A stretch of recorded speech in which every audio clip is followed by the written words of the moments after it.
मुंबई महाराष्ट्राला आपण मिळवून घेतल्यानंतर 61 वर्षे उद्या पूर्ण होत आहेत. हा म्हणता हा काळ निघून गेला.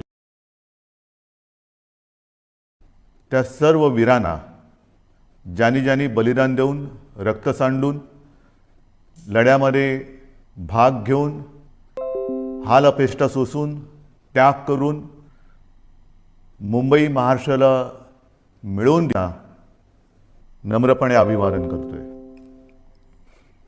कामगार दिन आहे. कामगार दिनाच्या सुद्धा सर्व माझ्या कामगार बांधवांना आणि भगिनींना शुभेच्छा देतोय. महाराष्ट्र दिन आणि कामगार दिन याचं महत्त्व म्हणजे संयुक्त महाराष्ट्राच्या त्या लढ्यामध्ये गिरणी कामगार उतरला होता, तमाम कामगार वर्ग उतरला होता, संपूर्ण मराठी माता भगिनी बांधव उतरले होते. त्यांनी जर का तो लढा दिला नसता तर मुंबई महाराष्ट्राला मिळाली नसती. आणि म्हणून शेतकरी आणि कामगार ह्या दोघांचंही अत्यंत मोलाचं योगदान आपल्या त्यांचं स्मरण करून त्या सर्वांना मानाचा मुजरा करणं हे आपलं कर्तव्य आहे. गेल्याही वर्षीचा 1 मे म्हणजे आपल्या महाराष्ट्र राज्याला 60 वर्ष झाली. यावर्षी 61 वर्षे झाली. दोन्ही महाराष्ट्राचे आपले हे दिवस आपल्याला गेल्या वर्षी तर लॉकडाऊनच होता आणि याही वर्षी तसा काही फारसा फरक नाही आहे. हे काय कळत नाही आहे. आज मला आठवतोय तो 2010चा ज्या वेळेला संयुक्त महाराष्ट्राला 50 वर्ष झाली होती, तो सुवर्ण महोत्सवी महाराष्ट्र दिन. आपल्यापैकी अनेक जण आले असतील. लाखो लोक जमली होती.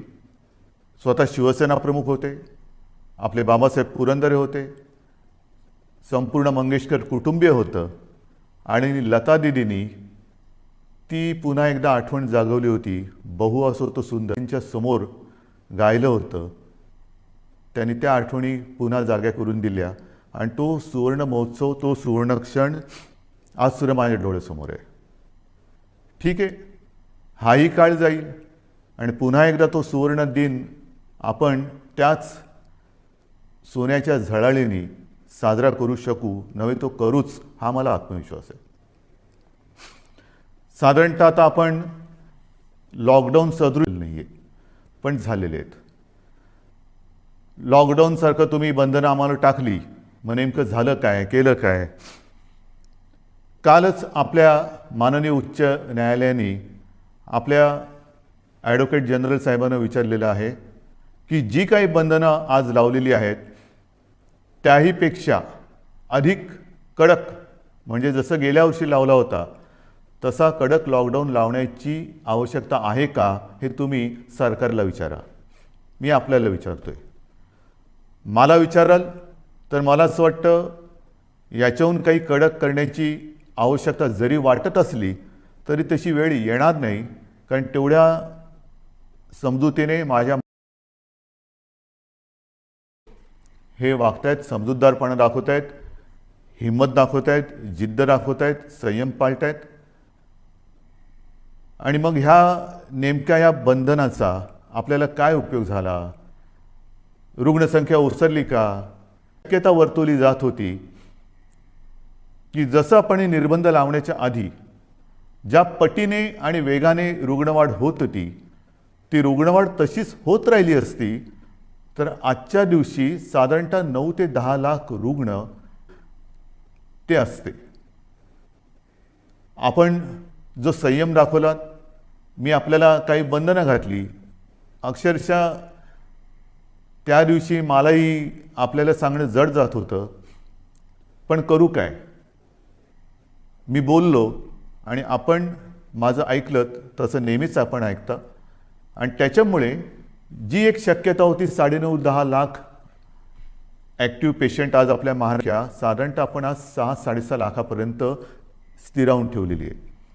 अजूनही रुग्णवाढ उतारायला लागलेली नाही आहे, पण वाढ होत होती ती ती मात्र आपण थांबवलेली आहे, एक स्थिरावलेली आहे. तसं पाहिलं तर आज संपूर्ण देश कोरोनाच्या खतखत्या ज्वालामुखीच्या तोंडावरती आहे. आजच आपण ज्या पद्धतीने संयम दाखवतो आहोत तो जर का दाखवला नसता तर आज महाराष्ट्राची अवस्था काय झाली असती ती कल्पनाही नको आणि विचारही नको ची आवश्यकता आहे. मला माहिती आहे की ही बंधनं पाळणं लावणं सोपं आहे, पण पाळणं फार अवघड आहे. मी गेल्याही वेळेला म्हटलं होतं की नाईलाजाने आपली रोजी ही मंदावेल, पण मी रोटी थांबू देणार नाही. दुसरा एक प्रश्न असा येतो की काही जणांना असं वाटतं की इतरांनी काय काय केले त्याच्याप्रमाणे आपण केलं पाहिजे, केंद्राने काय केले, कोणी खरंच आपल्याहून काही चांगल्या गोष्टी केल्या असतील तर त्यांचं अनुकरण करायला मला कधीही कमीपणा वाटणार नाही. जर का ते अनुकरण करून माझ्या राज्याचं हित त्याच्यात साधलं जात असेल तर मी कोणाचंही अनुकरण करायला तयार आहे. मात्र हा सल्ला देताना खरंच आपल्या सरकारने काय केलेलं आहे हे सुद्धा आपण जाणून घेणं फार गरजेचं आहे, फार महत्त्वाचं आहे.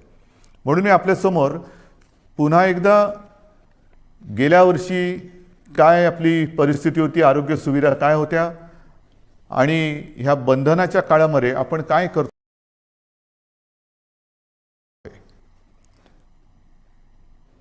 आपल्याला आठवत असेल की जेव्हा आपल्या राज्यात गेल्या वर्षी मार्चमध्ये कोविडनी शिरकाव केला, कोरोनाने शिरकाव केला, तेव्हा आपल्या राज्यामध्ये फक्त 2 प्रयोगशाळा होत्या.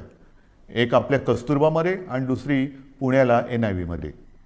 मग आज काय, आजची परिस्थिती जर बघितली तर 29 एप्रिल 2021ला ज्या गेल्या वर्षी 2 प्रयोगशाळा होत्या त्या जवळपास राज्यभर केलेल्या आहेत. आणखीन वाढवतो आहोत, प्रयोगशाळा वाढवतो आहोत, चाचण्यांची क्षमता वाढवतो आहोत. चाचण्यासुद्धा आपल्याला कल्पना आहे की साधारणतः मी गेल्या वेळेला सांगितलेलं आहे की 80-85 हजार करत होतो, त्या जवळपास आता 2-2.5 लाखाच्या आसपास आणखीन वाढवतो आहोत. 3 लाखाच्या वरती आपण नेतो आहोत.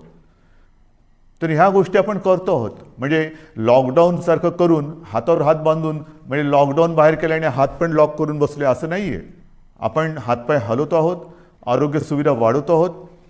जशी ह्या RT-PCR चाचण्यांच्या प्रयोगशाळा सेंटर्स, जी जम्बो सेंटर्स आपण उभारलेली आहेत, काही फील्ड हॉस्पिटल केली, काही ठिकाणी एक आपत्कालीन म्हणून हॉस्पिटलची उभारणी केली, काही ठिकाणी तर आपण हॉटेलमध्ये प्राथमिक स्वरूपाची हॉस्पिटल्स निर्माण केलेली.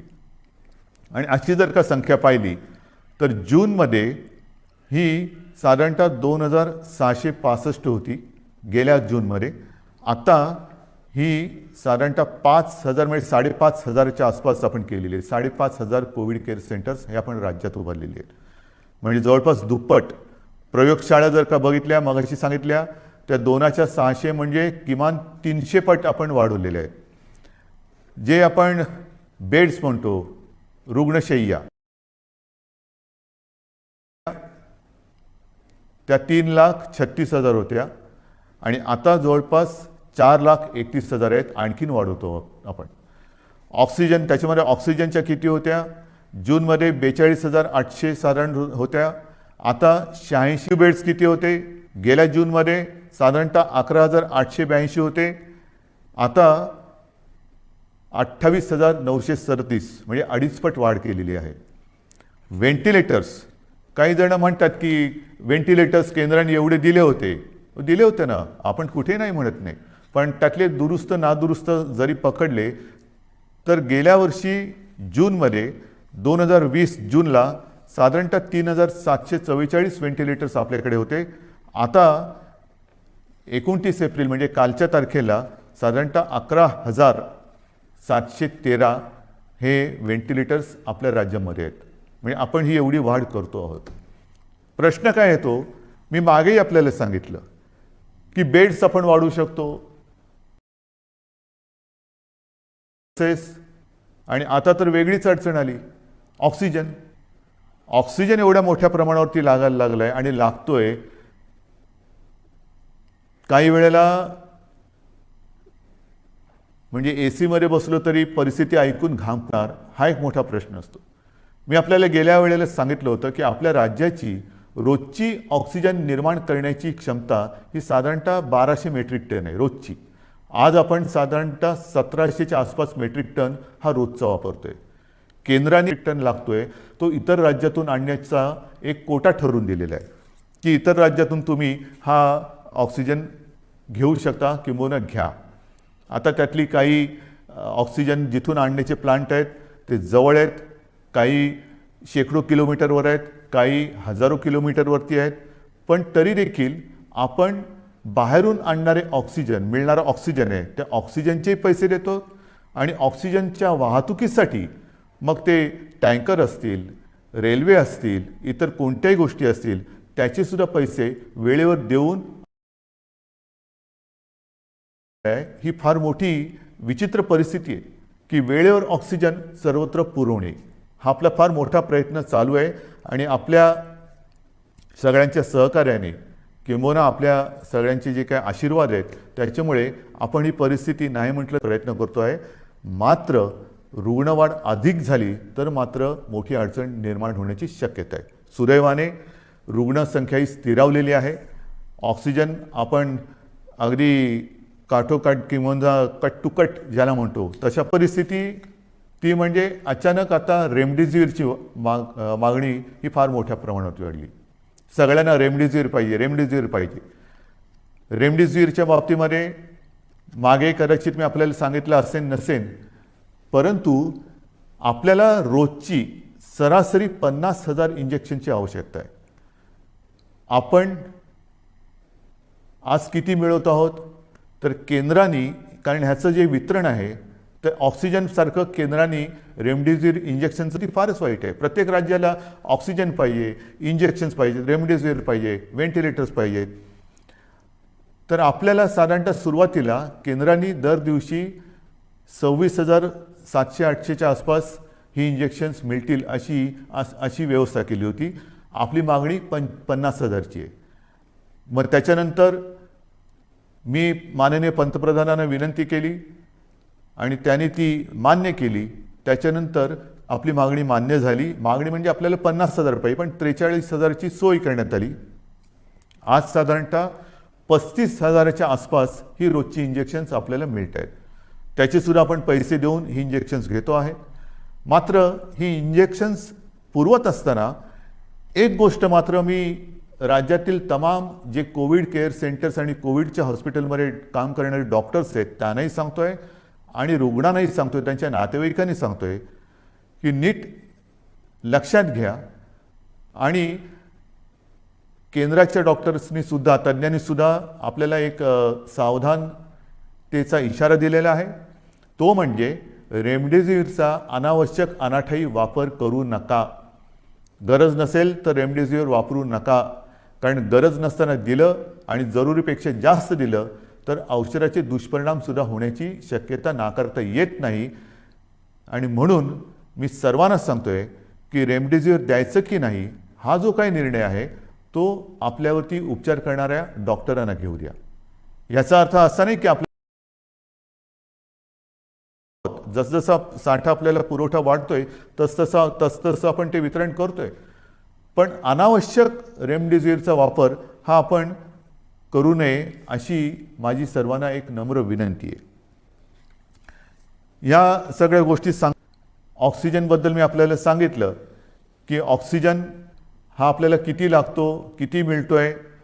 मग तुम्ही विचाराल की हे असं किती दिवस चालणार, आणखीन किती दिवस आपण बाहेरून ऑक्सिजन आणणार. मी कालच आपण सर्व जिल्हाधिकारी आणि विभागीय आयुक्तांची बैठक घेतली आणि त्या बैठकीमध्ये मी त्यांना स्पष्ट सूचना दिलेल्या आहेत की गेल्या काही दिवसांमध्ये आपण संपूर्ण राज्यात, जिल्ह्यांमध्ये, तालुक्यामध्ये जी काही हॉस्पिटल्स आहेत त्या हॉस्पिटल्समध्ये ऑक्सिजन निर्माण करणारे किंबहुना ऑक्सिजन पुरवणाऱ्या प्लांटची व्यवस्था करा. त्याप्रमाणे आपण टेंडरसुद्धा काढलेली आहेत, खरेदी सुरू झालेली आहे. एक गोष्ट लक्षात घ्यायला पाहिजे की एखादी गोष्ट प्लांट उभा नाही म्हटलं तर एक 15-20 दिवस हे लागतात आणि तो कार्यान्वित करण्यासाठी एक साधारणतः 20-25 दिवस काळ हा लागू शकतो. म्हणजेच काय की काही ठिकाणी आपण काम सुरू केलेले आहे. येत्या काही दिवसांमध्ये हे सगळे प्लांट्स आपले सुरू होतील आणि त्याच्यानंतर मात्र मला खात्री आहे एकतर वेळ तशी येणार नाही, पण कोविडची जर का तिसरी लाट जरी आली तरी ऑक्सिजन आपल्याला कुठेही कमी पडू द्यायचा नाही. ही एक आपण तयारी केलेली आहे. त्याचं फळ हे त्यावेळेला की याच्यामध्ये काय काय करावं लागतं. आता ताबडतोबीने काय करायचं, तर काही ठिकाणी आपण हाही एक प्रयत्न केलेला आहे आणि करतो आहोत की लिक्विड ऑक्सिजन हा त्याची ने-आण करता येऊ शकते, पण गॅस ऑक्सिजन त्याची ने-आण करता येणं हे शक्य नसतं. मग काय करायचं, तर जिथे जिथे हा गॅस ऑक्सिजन उपलब्ध आहे तो वाहून नेता येणं शक्य नसल्याने आपण त्याच्या बाजूला कोविड केअर सेंटर टाकतो आहोत. म्हणजे ऑक्सिजन जर का रुग्णापर्यंत नेऊ शकत न करतोय. आणि अशा प्रयत्नामध्ये आपण महाजनकोच्या खापरखेडा आहे, अकोला आणि परळी येथील केंद्रानजीकच्या केंद्रानजीक आपण मोठ्या प्रमाणावरती जम्बो कोविड सेंटर टाकतो आहे. अगदी नागोठण्याला करतोय रिलायन्सच्या प्रकल्पाच्या बाजूला. त्याच्यानंतर पेणमध्ये आपण JSW कंपनीच्या रुग्णालयात तिथे सुद्धा आपण हे जम्बो केअर सेंटर करतो आहोत. म्हणजे कोणताही प्रयत्न आपण सोडत नाही. लॉयड स्टीलच्या वर्धा परिसरामध्ये 1000 बेडची आपण सुविधा निर्माण करतो आहोत. कुठेही आपण सोडत नाही आहोत. त्याचबरोबर ऑक्सिजन कॉन्सन्ट्रेटर मोठ्या प्रमाणात सुमारे 350 PSA ऑक्सिजन प्लांट 350 त्याच्यात 10 सुमारे केंद्राने दिलेले आहेत. एक 10च्या आसपास हे प्लांट आपल्याला केंद्र सरकारने दिलेत, पण राज्य सरकार आपल्या माध्यमातून आपल्या खर्चाने सुमारे 350 PSA ऑक्सिजन प्लांट हे लावतो आहोत. चाचण्यांची सुद्धा मी तुम्हाला परिस्थिती सांगितलेली आहे की रोज सुमारे 3.5 लाख चाचण्या आपण करतो आहोत. त्या आणखीन 3 लाखाच्या वरती आपण जाणार आहोत. याच्यामध्ये सुद्धा सुमारे 60% आसपास 60 ते 70% या RT-PCR आहेत. सर्वतोपरी प्रयत्न करतो. पण होतंय काय की काही वेळेला ह्या सगळ्या गोष्टी करत असताना गेलं वर्ष हे एवढं ताणतणावाचं गेलेलं आहे आणि तो ताणतणाव कमी होण्याच्या ऐवजी आणखीन वाढलेला आहे. म्हणजे गेलं वर्षभर आपली संपूर्ण आरोग्य यंत्रणा, मग ती आपली डॉक्टर्स वगैरे सगळी मंडळी आली आणि यंत्रसामुग्रीसुद्धा ही एक क्षणसुद्धा उसंत न घेता ही चालते. मग ते ऑक्सिजन प्लांट चालू आहेत, AC चालू आहेत, व्हेंटिलेटर्स चालू आहेत, सगळ्याच काही गोष्टी चालू आहेत सहन करणार. मग आपण पाहिलं असाल की गेल्या काही दिवसामध्ये काही ठिकाणी दुर्घटना घडत आहेत. नाशिकला ऑक्सिजन प्लांटमध्ये लिकेज झालं. त्याच्यानंतर विरारच्या इकडे AC ब्लास्ट झाला, तिकडे ऑक्सिजन होता, त्यांनी एवढा भडका घेतला की हालचाल करायला वेळ मिळाली नाही. अशा काही दुर्घटना ह्या घडताना दिसत आहेत. आणि मग पंचायत अशी होते की स्वतःच्या जीवाचा विचार न करता जीवावर उदार होऊन जे सगळे हे हाताश होऊन जातात. म्हणजे मी नाशिकची दुर्घटना झाल्यानंतर दुसऱ्या दिवशी तिथल्या सर्व कर्मचाऱ्यांशी झूम कॉन्फरन्स केली. अक्षरशः तुम्हाला सांगतो काही जण माझ्याशी बोलताना रडायला लागले होते की आम्हाला बघवत नव्हतं ते दृश्य की समोर ज्यांच्यासाठी आम्ही पूर्ण आटोकाट प्रयत्न करून जीव वाचवण्याचा प्रयत्न करतो ते रुग्ण ऑक्सिजनची गळती झाल्यामुळे तळमळताना आम्हाला पाहवत नव्हतं. काय करू शकतो. ह्या अशा दुर्घटना. त्याच्यानंतर वादळी वारं सुटलं आणि ऑक्सिजनच्या लाईनवरतीच झाडाची फांदी पडली. दुर्घटना झाली नाही हे नशीब, पण अशा काही अकल्पित घटना ह्या सुद्धा घडत आहेत. आणि म्हणून मी याही सूचना दिलेल्या आहेत. एक तर ज्या जम्बो कोविड सेंटरची आपण उभारणी केलेली आहे, ज्याला आपण फील्ड हॉस्पिटल्स म्हणू, जी तात्पुरत्या स्वरूपाची, त्याला सुद्धा आता काही ठिकाणी 1 वर्ष होत आलं. आता पावसाळा तोंडावर आलेला आहे. अतिवृष्टी होणार, सततवृष्टी होणार, वादळ येणार, विजा कडाडणार, मग कुठे पूर येईल की एकतर जी अशी जम्बो कोविड केअर सेंटर्स उभारलेली आहेत त्याचं स्ट्रक्चरल ऑडिट करा, फायर ऑडिट करा, एक मजबूत आहे की नाही बघा. नवीन उभारताना पाणी जाणार नाही, पाणी साचणार नाही, पाणी आतमध्ये येणार नाही, कुठे आग लागणार नाही, ऑक्सिजनची गळती होणार नाही. ज्या ज्या काही गोष्टी घडू शकण्याची एक शक्यता आहे, दुर्घटना ज्याच्यामुळे घडू शकते, ह्या टाळण्याचा आटोकाट प्रयत्न करा.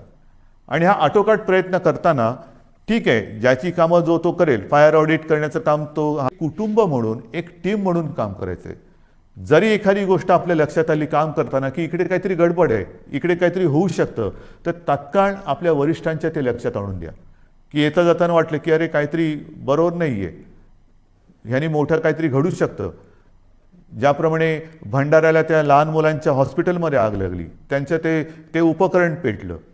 तर अशा काही गोष्टी जर का आपल्याला वाटल्या तर कृपा करून मी सर्व ह्या क्षेत्रात काम करणाऱ्यांना सांगतोय की आपल्याला कुठल्या वरिष्ठांना कळवा. या गोष्टी आपल्याला आता कराव्या लागतील, बघाव्या लागणार आहेत. जसं ही एक व्यवस्था आपण केली, तशीच मी ह्या निर्बंधाची घोषणा करताना आपल्याला मगाशी जे बोललो की रोजी कदाचित मंदावेल पण रोटी थांबू देणार नाही. आणि मग या निर्बंधाच्या काळासाठी आपण सुमारे 5,500 कोटी, सुमारे 5,500 कोटी एवढ्या रकमेचं एक प्रचलित शब्द आहे पॅकेज, एक पॅकेज जाहीर केलं. केल्यानंतर तसंच झालं का नुसतं जाहीर केलं आणि थांबलं? नाही आहे, तसं नाही आहे. आपल्याला कल्पना आहे की सुरुवातीला आपण जी शिवभोजन थाळी 10 रुपयात सुरू केली गोरगरिबांचं पोट भरायला, ती या कोविड काळामध्ये गेले वर्षभर 5 रुपयांनी केली होती. आता पुढचे 2 महिने आपण ती मोफत देत आहोत. आणि मग गेल्या काही दिवसात जेव्हापासून ही मोफतची घोषणा केली त्याच्यानंतर 15 लाखाहून अधिक मी म्हणेन अन्न किंवा ज्यांचं जेवण ह्या शिवभोजनवरती आहे त्यांना आपण त्याचा नाही म्हटलं तरी एक लाभ देऊ शकलो. किमान 15 लाखाहून अधिक नागरिकांना ह्याचा एक शिवभोजनचा त्यांनी स्वाद घेतलेला आहे. आत्तापर्यंत एकूण जर का बघितलं तर 3,94,00,000 म्हणजे जवळपास 4 कोटी लोकांना ह्याचा लाभ झालेला आहे आतापर्यंत पूर्ण वर्षामध्ये. आणि आपल्या राज्यात सुमारे 890 शिवभोजन केंद्र सुरू झालेली आहेत. तसंच संजय गांधी निराधार, श्रावणबाळ, वृद्धापकाळ वेतन 35 लाख लाभार्थींना एप्रिल व मे या 2 महिन्यांचे प्रति महिना 1,000 प्रमाणे 2 महिन्यांचे अर्थसहाय्य देण्यासाठी आपण 1,428 कोटी निधी वितरित केलेला आहे. 1,428 कोटी. 7 कोटी लाभार्थींना, ज्यांना आपण म्हटलं होतं की मोफत गहू आणि तांदूळ, तर 7 कोटी लाभार्थींना मोफत गहू तांदूळ वाटप सुरू झालेलं आहे. त्याच्यात सुमारे 6,240 मेट्रिक टन गहू आतापर्यंत वितरित केला गेलेला आहे. महाराष्ट्रामध्ये इमारत व इतर बांधकाम कामगार आहेत, त्या कामगार मंडळाच्या स्वतःच्या निधीमधून प्रत्येकी 1,500 रुपये अर्थसहाय्य करण्याची आपण घोषणा केली होती. आत्तापर्यंत 13 लाखापैकी सुमारे 9,17,000 कामगारांच्या खात्यात त्यांच्या पैसे जमा झालेले आहेत. घरेलू कामगारांसाठी कल्याणकारी सहाय्य देण्यासाठी 50 कोटी रुपये निधी वितरित झालेला आहे. नगर विकास विभागाकडून 1,500 रुपये जी फेरीवाल्यांना आपण आर्थिक मदत करतोय नोंदणीकृत, त्याची सुद्धा कार्यवाही सुरू झालेली आहे. आदिवासी कुटुंबांना साधारणतः 11.5 लाख लाभार्थी आहेत. त्याच्यामध्ये त्यांना प्रति कुटुंब 2,000 हे आपण खावटी चा लाभ जो देण्याची योजना जाहीर केली त्याच्यात सुद्धा कार्यवाही सुरू झालेली आहे. म्हणजे आपण कुठेही गप्प बसलेलो नाही आहोत. ऑक्सिजन करतोय, रेमडेसिवीर मिळवतोय, रुग्णसंख्या लक्षात घेऊन सुविधा वाढवतो आहोत. जी मदत केलेली आहे जाहीर त्याची सुद्धा आपण अंमलबजावणी करतो आहोत. कुठेही आपण कमी पडत नाही आणि ते कमी पडू देणार नाही. त्याचप्रमाणे जो जगाचा अनुभव आहे घेऊ शकणार नाही याची आपल्याला सर्वांना कल्पना आहे. म्हणजे काय की संपूर्ण जगात लाटांमागून लाटा येत आहेत. पहिली लाट झाली, दुसरी लाट झाली, तिसरी लाट, चौथी लाट. किती लाटा येणार, आपल्यावरती किती प्रयत्न. पहिली लाट येऊन गेली, दुसरी लाट ही आत्ता आपण अनुभवतो आहोत. ब्रिटननी दुसरी लाट अनुभवलेली आहे, आता तिकडे थोडी शांतता आलेली आहे. पण तिसरी लाट येणारच नाही असं कोणी खात्रीपूर्वक सांगू शकत नाही. मग आत्तापासून आपण तिसऱ्या लाटेच्याही संकटाला तोंड देण्याची तयारी ही सुरू केलेली आहे. हे आता आपण ऑक्सिजन वगैरे जे काही वाढवतो आहोत त्याला कदाचित आणखीन 8-15 दिवस लागतील. पण तिसरी लाट आली तरी देखील त्याचे एवढे घातक आणि गंभीर परिणाम महाराष्ट्रावरती होऊ द्यायचे नाहीत या निश्चयाने आपलं सरकार आता कंबर कसून मैदानात उतरलेलं आहे. तसं ते उतरलेलं होतंच, पण झालं काय की दुसरी लाट येण्याची अपेक्षा होत मनावरती येईल अशी कोणाचीच अपेक्षा नव्हती. देशात कोणाचीच तशी तयारी नव्हती आणि ती आली. आता तिसरी लाट आल्यानंतर जर का पुन्हा थोडीफार निर्बंध लावण्याची आवश्यकता वाटली तरी देखील अर्थचक्र थांबता कामा नये. म्हणून आपल्याला कल्पना आहे, मी गेल्या महिन्यात एकदा दोनदा आपल्या राज्यातील प्रमुख उद्योजकांशी बोललेलो आहे. सर्व कामगार संघटनांच्या युनियन लीडर्सबरोबर बोललेलो आहे आणि त्यांनासुद्धा तिसऱ्या लाटेची तयारी करताना काय काय तयारी मला त्यांच्याकडनं अपेक्षित आहे किंवा त्यांनी काय करायला, सर्व थरावरती सर्व पातळीवरती प्रयत्न करतो आहोत. आणि मला खात्री आहे की ही तिसरी लाट आपल्या सगळ्यांच्या सहकार्याने आपण थोपवल्याशिवाय राहणार नाही. आपल्यावरती सुरुवातीला काही जणांनी टीका बघा कशी वाटते, लॉकडाऊन लावू नका, आम्ही आता सहन करणार नाही. पण आता जर का आपण तो लॉकडाऊनसारखी परिस्थिती, हे निर्बंध लावले नसते तर काय परिस्थिती झाली असती हे देशातलं इतर चित्र बघितलं तर सुद्धा लॉकडाऊन लावलेले आहेत. थोडक्यामध्ये काय की हा व्हायरस आहे आणि हा व्हायरस त्याचं मार्गक्रमण हा त्याच्या पद्धतीने करतोय, ते काही आपल्या हातामध्ये नाही आहे. आता हे सगळं सांगून झाल्यानंतर एक महत्त्वाचा मुद्दा आहे, तो म्हणजे लसीकरण. गेल्या साधारणतः जानेवारीपासून लसीकरणाला आपल्या देशात सुरुवात झाली. आज लसीकरणाची परिस्थिती काय आहे तर सुमारे 1 कोटी,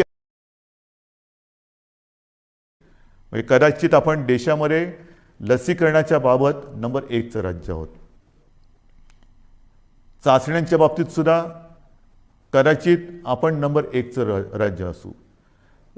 आरोग्य सुविधांच्या बाबतीत सुद्धा कदाचित दुर्दैवाने त्याचबरोबरीने रुग्णवाढीमध्ये सुद्धा आपण फार पुढे आहोत. आणि मग ही परिस्थिती लक्षात घेतल्यानंतर आपण जे काय आता ठरवलेलं आहे, कारण आपल्या 2 विनंत्या, सुरुवातीला मी विनंती केली होती की 45 वयापर्यंत म्हणजे वयाच्या नंतर वरून सुरू केली ज्येष्ठ नागरिक म्हणून. तर आधी ज्येष्ठ नागरिक म्हणजे 60, 55, 50, तर मी म्हटलं तर 45 आणि अधिक, मग ही जी काय वयोमर्यादा आहे ती 45 पर्यंत तुम्ही खाली आणा. तशी त्यांनी ती आणली. त्याच्यानंतर मी विनंती केली होती की 25च्या वरील सर्वांना लस देण्याची आम्हाला अनुमती द्या. ती तर त्यांनी 18 पासून सुरू केली. त्याच्याबद्दल मी माननीय पंतप्रधानांचे धन्यवाद दिलेले आहेत. आता 1 मे पासून 18 ते 44 या वयोगटातील नागरिकांची लसीकरणाची जबाबदारी केंद्र सरकारने आपल्यावर टाकलेली आहे आणि आपण ती समर्थपणाने पेललेली आहे. 18 ते 44 या वयोगटात सुमारे 6 कोटी नागरिक हे आपल्या राज्यामध्ये आहेत. सुमारे 6 कोटी म्हणजे 6 कोटी, आणि जर का त्यांना त्यांना 2 डोस द्यावे लागतात, म्हणजे 6 कोटी अधिक 6 कोटी 12 कोटी डोसेस हे आपल्याला लागणार आहेत. चणचण आहे, आर्थिक चणचण आहे, जरूर आहे, पण आपल्याला शेवटी जीव महत्त्वाचा आहे. माझा प्रत्येक नागरिक त्याचा जीव मुख्यमंत्री म्हणून मला आणि आपल्या महाविकास आघाडीच्या सरकारला महत्त्वाचा आहे. आणि मग हे एकदा ठरवल्यानं ती किंमत एक रकमी एका चेकने देऊन आपण ही संपूर्ण लस घेण्याची तयारी आणि आपली क्षमता ही ठेवलेली आहे. जर आज आपल्याला 12 कोटी डोसेस मिळत असतील तर त्याची सर्व किंमत, त्याची जे काय पैसे असतील ते एक रकमी एकाची एवढ्यासाठी की कोणत्याही परिस्थितीत आपल्याला या संकटातून बाहेर पडायचं आहे. ही आपली ताकद आहे, ही आपली क्षमता आहे आणि ही ताकद ही तुमच्याच आशीर्वादाची ताकद आहे. ही काय आम्ही इकडून तिकडून नाही आणलेली. पण होतंय असं की ज्याप्रमाणे रेमडेसिवीर आहे, ऑक्सिजन आहे, त्याचप्रमाणे या लसीचा सुद्धा एक पुरवठा त्याला मर्यादा आहे. ज्या लस उत्पादकांशी आम्ही बोलतो आहोत, आज तरी आपल्या देशामध्ये 2च लस उत्पादक आहेत. एक सिरम पुण्याला आहे, स्पुटनिक ही येणार म्हणतात, त्यांच्याशी आपण बोलतोय. ज्या कंपन्या ज्यांना परवानगी मिळेल त्या सर्वांशी आपण बोलणार आहोत किंबहुना बोलतो आहोत. पण तूर्त तरी आज ह्या 2 कंपन्या ज्या प्रमुख आहेत त्या दोघांची उत्पादन क्षमता लक्षात घेतली तर आपल्याला हा जो काय साठा आहे, हा जो काय पुरवठा आहे तो परत केंद्राने ठरवून दिलेला आहे. आणि कालच पत्र आले की या मे महिन्यामध्ये आपल्याला सुमारे हे मिळणार आहेत. हे 18 ते 44. माझी अपेक्षा आहे की या व्यतिरिक्त 45 वर्षाचा जो साठा आहे, पुरवठा आहे, तो नियमितपणाने केंद्र सरकार आपल्याला करत राहील. पण 18 ते 44 काही जणांचा असा गैरसमज कदाचित झाला असेल की जी काही लस उत्पादित होते त्याच्यामध्ये 50% हे केंद्र सरकार घेणार आहे आणि उरलेल्या 50%मध्ये इतर सर्व राज्य, त्याच्यामध्ये काही उद्योग समूह आणि खाजगी हॉस्पिटल्स यांच्यासाठी हा 50% साठा किंवा जो काही कोटा आहे तो त्यांनी विभागून दिलेला आहे. मग आपली तयारी तर 12 कोटी डोस घ्यायची आहे. आपल्याला मिळत आहेत किती? या महिन्यात 18 लाख. आज आपल्याकडे 3 लाख आलेले आहेत. 3 लाख आज आलेले आहेत. 18 लाख ह्या महिन्यात मिळतील सांगितलेलं आहे. तारीख अजून मिळालेली नाही आहे. पण आता आपल्याला थांबता नाही येणार, अजिबात थांबून चालणार नाही. कारण या संकटातून बाहेर पडायचं असेल तर ज्याप्रमाणे ब्रिटनने केलं, त्यांनी त्यांच्या लोकसंख्येतला एक मोठा टक्का हा लसीचा पहिला डोस देऊन सुरक्षित केलेला आहे. आपल्याला सुद्धा त्याचप्रमाणे जावं लागेल.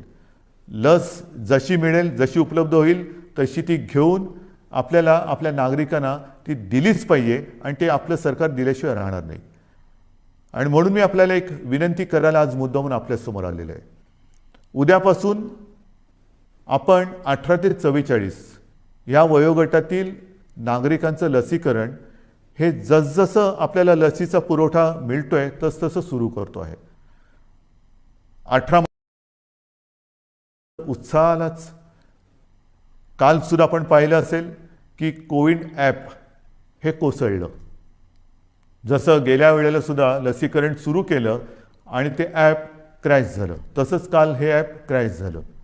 होणार, हे काही दिवस गोष्टी होणार आणि त्या होऊ नयेत म्हणून आज मी पुन्हा एकदा माननीय पंतप्रधानांना विनंती केलेली आहे, पत्र पाठवलेलं आहे की एक तर आपण केंद्र म्हणून प्रत्येक राज्यासाठी एक वेगळं ॲप तयार करून ते आपल्या मुख्य ॲपला जोडा किंवा द्या की प्रत्येक राज्य आपला ॲप तयार करेल आणि ती ॲप आपल्या मुख्य ॲपबरोबर जोडली जातील. आता हे झालं तर सुविधा अधिक वाढेल, लसीकरण, त्याचं नोंदणी हे अधिक सुरळीत होईल. परंतु हे जोपर्यंत होत नाही तोपर्यंत आज जसं आपण संयम दाखवत आहात तसाच संयम हा उद्यापासून आपल्याला दाखवावा लागेल. ॲपवरती नोंदणी करून ज्यांचं लसीकरण जिथे जिथे असेल त्यांना त्याच्याप्रमाणे माहिती हे आपल्याला त्या ॲपवरनं कळेल आणि त्याचप्रमाणे आपण त्या केंद्रावरती जा. महत्त्वाची सूचना आहे ही. ह्याचं कारण असं की आपण फोटो बघतो आहोत. लसीचा पुरवठा फार मर्यादित आहे. लस उत्पादन हे आज मर्यादित क्षमतेमध्ये होत आहे. साधारणतः जून-जुलैपासून ही क्षमता वाढेल अशी आपल्याला माहिती मिळालेली आहे. आणि तोपर्यंत लसीकरण केंद्रावरती गर्दी करणं ही हितावह नाही आहे. कारण जी झुंबड तिकडे उडताना दिसते, मी साहजिक आहे, मी समजू शकतो. आपल्याला सर्वांनाच बंधनाचा नाही म्हटलं तरी उभं आलेलं आहे, कंटाळा आलेला आहे. आणि ज्या बातम्या आपण पाहतो आहोत, बघतो आहोत, त्या बघितल्यानंतर मन सुन्न होऊन जातं, विषण्ण होऊन जातं की काय चाललेलं आहे, कसं करायचं, काय म्हणजे नाही म्हटलं तरी या कोविडची दहशत आहे. तर त्या दहशतीतून बाहेर पडण्यासाठी, भीतीतून बाहेर पडण्यासाठी लसीकरण केंद्रावरती गर्दी करून काही होणार नाही. आपल्याकडे लसीचा साठा ज्याप्रमाणे येतोय त्याचप्रमाणे तो दिला जाणार आहे. एक लक्षात घ्या, उद्यापासून 18 ते 44 या वयोगटातील नागरिकांचं लसीकरण जे सुरू होतंय, आपलं सरकार आहे. 18 ते 44 वयोगटातील नागरिकांची जबाबदारी जी लसीकरणाची केंद्राने राज्यावरती दिलेली आहे ती पूर्णपणे पेलायला आपलं सरकार समर्थ आहे. त्याची तयारी ही आपण पूर्ण केलेली आहे. 18 ते 44 आणि त्याच्यानंतर केंद्राकडून जो काही पुरवठा येतोय 45 आणि अधिक ह्या दोन्ही म्हणजे तमाम सर्व वयोगटातील 18 पासून पुढे नागरिकांच्या लसीकरणाची सोय हे आपण करतो आहोत. सुरुवातीला थोडी गोंधळ उडतोय, पण तो गोंधळ उडू नये म्हणून कुठेही गर्दी करू नका. काही ठिकाणी मला तर आता अशी भीती वाटायला लागलेली आहे की ही लसीकरण केंद्रसुद्धा लसीकरण केंद्राच्या ऐवजी कोविड प्रसारक मंडळ होत आहेत की काय. तर तसं कृपा करून करू नका. कारण आपण इतरांना सर्वांना शिस्त लावतोय की हे बाजारपेठामध्ये शिस्त पाहिजे, इकडे शिस्त पाहिजे, तिकडे शिस्त पाहिजे, आणि मग जिथे लसीकरण करतोय तिकडेच जर का शिस्त नसेल तर सगळं मुसळ केरामध्ये जाईल.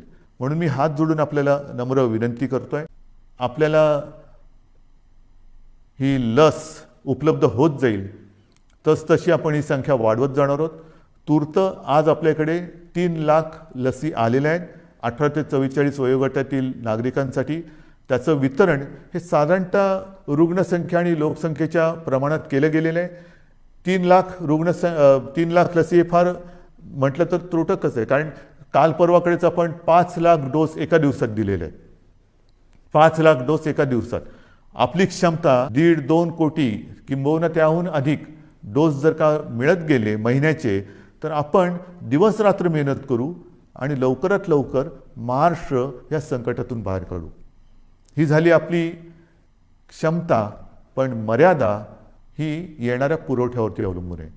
आणि म्हणून मला असं वाटतं कुठेही गोंधळ गडबड करू नका, घाई करू नका. आपल्याला सर्वांना म्हणजे 18 पासून सर्व या सगळ्यांचं लसीकरण हे सरकार होण्याची आवश्यकता नाही. 18 ते 44 वयोगटातील सुमारे 6 कोटी नागरिकांच्या लसीकरणासाठी जे 12 कोटी डोस आपल्याला आवश्यक आहेत ते एक रकमी चेकने खरेदी करण्याची तयारी आपल्या सरकारची आहे. मी आपल्या माध्यमातून आपल्या साक्षीने आपल्याकरता केंद्राला पुन्हा एकदा विनंती करतो आहे की आमची तयारी पूर्ण आहे. कृपा करून आपण ह्यामध्ये लक्ष घालून आम्हाला लवकरात लवकर जास्तीत जास्त लसचा पुरवठा उपलब्ध करून दिलात. नेहमी चांगल्या बाबतीमध्ये नंबर 1 वर राहिलेला आहे. लसीकरणामध्ये सुद्धा आजसुद्धा नंबर 1 वर आहे. लवकरात लवकर आम्ही ह्या कोविडच्या संकटावरती मात करून दाखवल्याशिवाय राहणार नाही, हा आत्मविश्वास मला आहे. आणि म्हणून बांधवांनो, भगिनींनो आणि मातांनो, जे सहकार्य आजपर्यंत आपण मला केलं, ज्या माझ्या शब्दावरती आपण विश्वास ठेवला, मध्ये आपल्याला काही जणांनी भडकवण्याचा प्रयत्न केला, मला त्याच्याबद्दल काही म्हणायचं नाही आहे. कारण ह्या आपल्या संवादामध्ये मी कधीही कुठेही राजकारण आणणार नाही. राजकारण गैरसमज पसरत असतील त्यांच्यासाठी मी जाहीर सभा जरूर घेईन, पण जाहीर सभा घेण्याची आज वेळ नाही आहे. कुठेही सभा समारंभ हे आपल्याला करता कामा नये. जशा जाहीर सभा करता कामा नये तशीच आणखीन एक गोष्ट की येत्या महिन्यामध्ये लग्न समारंभ त्याचे मुहूर्त खूप आहेत. बघा ना, पंचांग काढून बघा, तुमच्या मनात पण असेल की आता होणार कसं. तर त्याही बाबतीमध्ये आपल्याला नाईलाज म्हणून 25 जणांची मर्यादा टाकलेली आहे. आता काही जणांनी म्हटलं 2 तासात कसं होणार, आता करू काय. नाही तर काही जण मी हेही बघितलेले आहे की 25 जणांची मर्यादा आहे ना, दर 15 मिनिटाला 25 तसं नाही. म्हणून नाईलाज आहे आपला. थोडंसं ह्या परिस्थितीचं गांभीर्य सगळ्यांनीच लक्षात घेण्याची आवश्यकता आहे. तसं ते आपण घेतलेलं आहे. मग लग्न समारंभ असेल, धार्मिक, राजकीय, सामाजिक कोणतेही कार्यक्रम त्याला आपण बंधनं घातलेली आहेत. इतर कार्यक्रमांतर आपण बंदीच घातलेली आहे.